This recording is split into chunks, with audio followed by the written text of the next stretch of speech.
সংবাদ মাধ্যম আৰু ছ'চিয়েল মিডিয়াত এইকেইদিন এক হৃদয় বিদাৰক ঘটনাই গুৰুত্বপূৰ্ণ স্থান লাভ কৰিছে। কেৰালাত মানুহৰ জিঘাংসাৰ বলি হয় এজনী নিৰ্দোষী গাভিনী হাতী। কোনো দুৰ্বৃত্ত লোকে থৈ দিয়া বিস্ফোৰকেৰে পূৰ্ণ অনাৰস খোৱাৰ ফলত এজনী গাভিনী হাতীৰ মৃত্যু হয়। আমি সকলো জীৱকে মৰম স্নেহ কৰাটো আমাৰ কৰ্তব্য, কিন্তু তাৰ সলনি আমি যদি জীৱ জন্তুক অনিষ্ট কৰোঁ, জীৱ জন্তুক হত্যা কৰোঁ, সেয়া কিন্তু মানৱতাৰ বিৰোধী কাম। এনে ঘটনা গৰিহণাযোগ্য আৰু ভৱিষ্যতে যাতে এনে ঘটনাৰ পুনৰাবৃত্তি নহয়, সেইবাবে আমি আমাৰ যিবোৰ কৰ্তব্য, সেই কৰ্তব্যবোৰ আমি জনাটো অতিকে প্ৰয়োজনীয়। আমাৰ সংবিধানে আমাক কিছুমান মৌলিক কৰ্তব্য প্ৰদান কৰিছে আৰু সেই মৌলিক কৰ্তব্যৰ ভিতৰত প্ৰকৃতিক ৰক্ষা কৰা, জীৱিত প্ৰাণীক ৰক্ষা কৰা আদি আমাৰ মৌলিক কৰ্তব্যৰ ভিতৰতে পৰে। ছাত্ৰ ছাত্ৰীসকল, আজি আমি মৌলিক কৰ্তব্যনো কি, মৌলিক কৰ্তব্যকেইটা কি কি সেই বিষয়ে আলোচনা কৰিম। ভাৰতৰ সংবিধানে ভাৰতীয় নাগৰিকসকলৰ বাবে যিদৰে কিছুমান সা সুবিধা প্ৰদান কৰিছে, অৰ্থাৎ মৌলিক অধিকাৰ প্ৰদান কৰিছে, ঠিক সেইদৰে আমাৰো অৰ্থাৎ গণতান্ত্ৰিক দেশৰ নাগৰিক হিচাপে আমাৰো কিছুমান দায়িত্ব আছে ভাৰতবৰ্ষৰ প্ৰতি, যে আমি সেই কামবোৰ কৰি দেশক উন্নতিৰ পথত বা দেশৰ অখণ্ডতা বা একতা ৰক্ষাত কৰাত আমি সহায় কৰিম। আৰু আমাৰ এই কৰ্তব্যবোৰকে সংবিধানত মৌলিক কৰ্তব্য হিচাপে স্বীকৃতি দিছে। এতিয়া মৌলিক কৰ্তব্যৰ ধাৰণাটোনো ক'ৰ পৰা আহিল? আমাৰ সংবিধানে বিভিন্ন ধৰণৰ ধাৰণাবোৰ বিভিন্ন দেশৰ পৰা গ্ৰহণ কৰিছে। ঠিক সেইদৰে মৌলিক কৰ্তব্যৰ ধাৰণাটো ৰাছিয়াৰ পৰা ভাৰতৰ সংবিধানে গ্ৰহণ কৰিছে। 1976 চনৰ সংবিধান সংশোধনৰ জৰিয়তে ভাৰতীয় নাগৰিকৰ বাবে 10বিধ মৌলিক কৰ্তব্যৰ কথা উল্লেখ কৰা হৈছে। তাৰ পাছত 2002 চনত 86তম সংবিধান সংশোধনীৰ জৰিয়তে ভাৰতীয় নাগৰিকৰ বাবে আৰু এটা মৌলিক কৰ্তব্য যোগ কৰা হয়, অৰ্থাৎ বৰ্তমান ভাৰতীয় নাগৰিকে 11টা মৌলিক কৰ্তব্য পালন কৰিবলগীয়া হয়। মানে আমাৰ সংবিধানত থকা মৌলিক কৰ্তব্যৰ সংখ্যা হ'ল 11টা। প্ৰথম মৌলিক কৰ্তব্যটো হ'ল সংবিধান মানি চলা, ৰাষ্ট্ৰীয় পতাকা, ৰাষ্ট্ৰীয় প্ৰতীকৰ প্ৰতি শ্ৰদ্ধা জনোৱা। তোমালোকে স্বাধীনতা দিৱস, গণৰাজ্য দিৱসত নিশ্চয় পতাকা উত্তোলন কৰা আৰু সেই পতাকা উত্তোলন স্থলীত ৰাষ্ট্ৰীয় সংগীত পৰিৱেশন কৰা। আৰু যেতিয়া পতাকা উত্তোলন কৰা আৰু ৰাষ্ট্ৰীয় সংগীত পৰিৱেশন কৰা, তেতিয়া আমি নিশ্চয় শ্ৰদ্ধা আৰু সন্মান সহকাৰে এই কামবোৰ কৰোঁ। আমাৰ দেশৰ যিখন সংবিধান, এই সংবিধানখন আমি মানি চলাটো, আমি আমাৰ ৰাষ্ট্ৰীয় পতাকাই হওক, আমাৰ ৰাষ্ট্ৰীয় প্ৰতীকেই হওক, ৰাষ্ট্ৰীয় সংগীতেই হওক, এইবোৰৰ প্ৰতি আমি উপযুক্ত শ্ৰদ্ধা সন্মান প্ৰদৰ্শন কৰাটো আমাৰ এটা প্ৰধান মৌলিক কৰ্তব্য।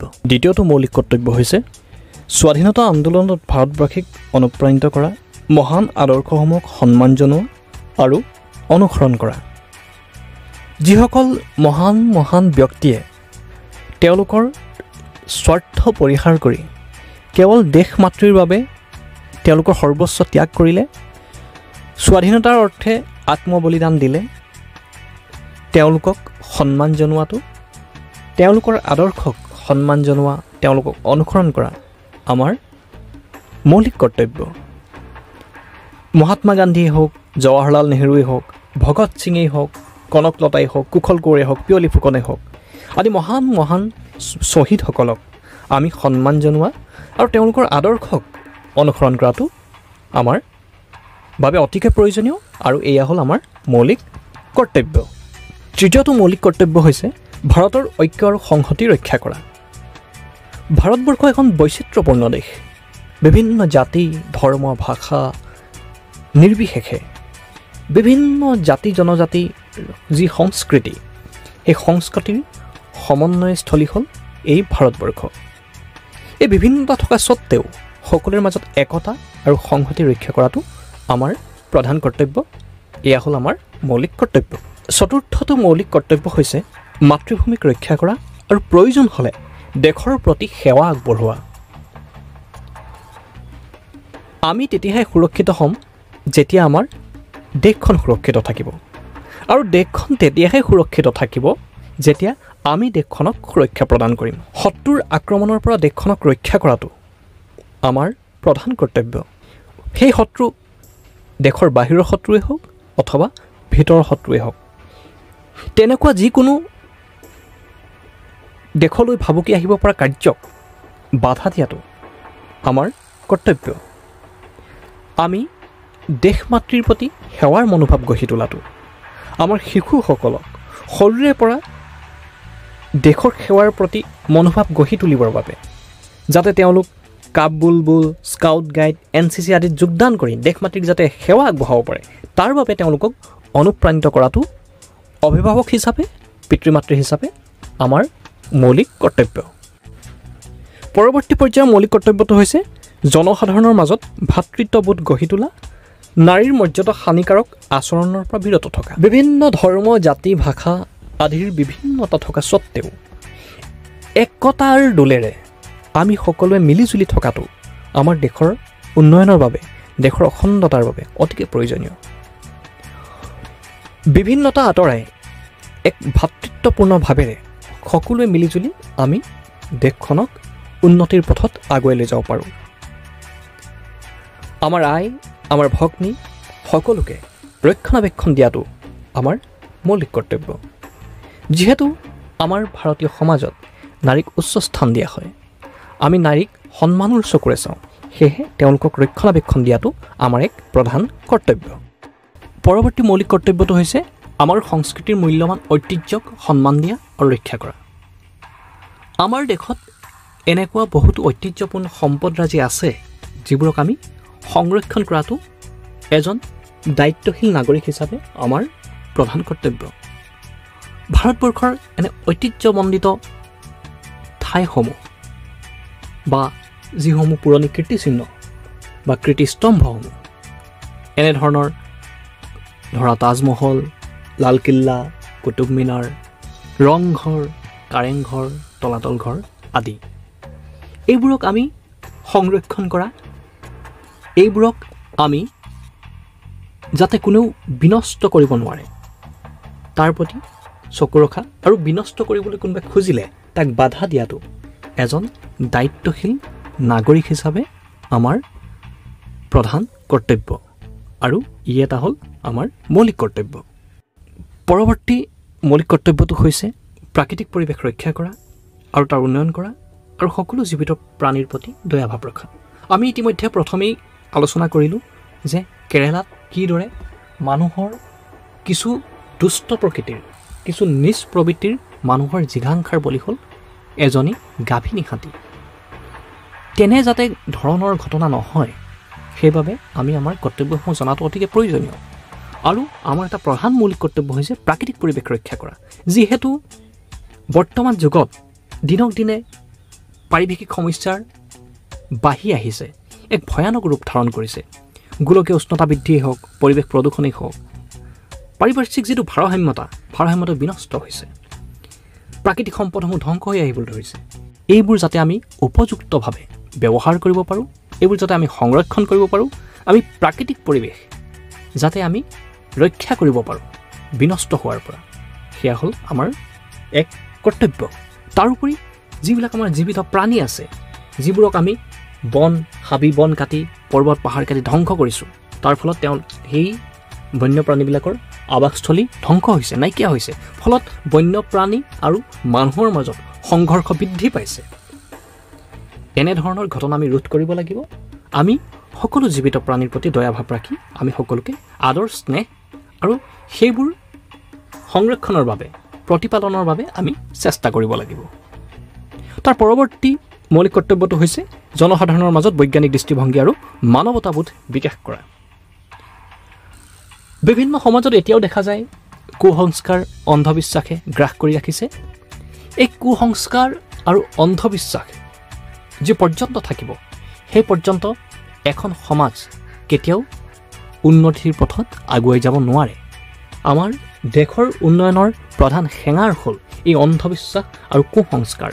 সেইবোৰ তেতিয়াহে আঁতৰিব যেতিয়া আমি উপযুক্ত শিক্ষাৰে শিক্ষিত হৈ উঠিম আৰু শিক্ষাৰ মাধ্যমে আমি বৈজ্ঞানিক দৃষ্টিভংগী গঠন কৰি আমি এই দেশখন বা আমাৰ ৰাজ্যখনক আমি উন্নতিৰ পথলৈ আগুৱাই লৈ যাব পাৰিম। পৰৱৰ্তী মৌলিক কৰ্তব্যটো হৈছে ৰাজহুৱা সম্পত্তি ৰক্ষা কৰা আৰু হিংসাত্মক কাৰ্য পৰিহাৰ কৰা। ৰাজহুৱা সম্পত্তি অৰ্থাৎ এইবোৰ আমাৰ সম্পত্তি, অৰ্থাৎ আমাৰ কৰৰ বাবদ যিবোৰ টকা পাইছে সেই টকাৰে এই সম্পত্তিবিলাক ক্ৰয় কৰিছে বা এই বিভিন্ন বস্তুবিলাক চৰকাৰী যিবিলাক সম্পদ বুলি ক'ব পাৰি, ধৰা চিকিৎসালয়খনেই হওক, বেংকটোৱেই হওক, বিদ্যালয়খনেই হওক, এইবোৰ একো একোটা সম্পদ।